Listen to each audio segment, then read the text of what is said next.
भारतींगा भारतींगी जलालखेडा सुगाव खैरगाव मुरबाड नांदा गोमुख सावली औदा मांढर दिवापूर उमरेड दोही कल्याण मार्गीय ओबीसी जनजागृती रथयात्रेचा समारोप होणार आहे। संपूर्ण नागपूर जिल्हा ग्रामीण ओबीसी जनजागृती रथयात्रेचे नेतृत्व करीत आहे। जनजनाच्या मनात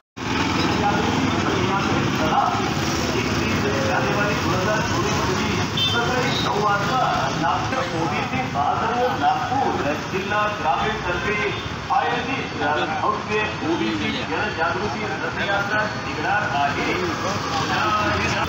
करण्यासाठी या आपल्या न्याय मागण्या मिळवण्यासाठी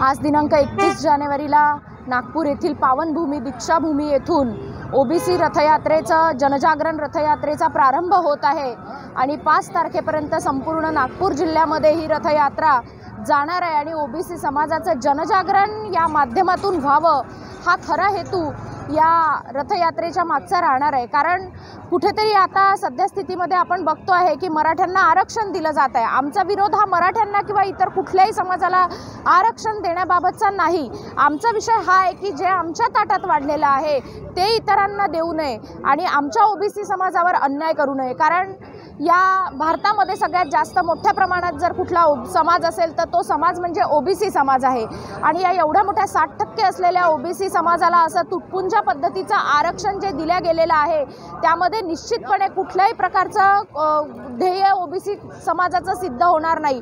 आमचं नोकऱ्यांच्या पदभरतीतलं आरक्षण कायम करण्यात यावं, आमच्या ओबीसी कर्मचाऱ्यांना पदोन्नतीत आरक्षण देण्यात यावं आणि सगळ्यात मुख्य मागणी म्हणजे आमची जातनिहाय जनगणना करून त्या जनगणनेच्या अनुषंगाने आम्हाला आरक्षण देण्यात यावं।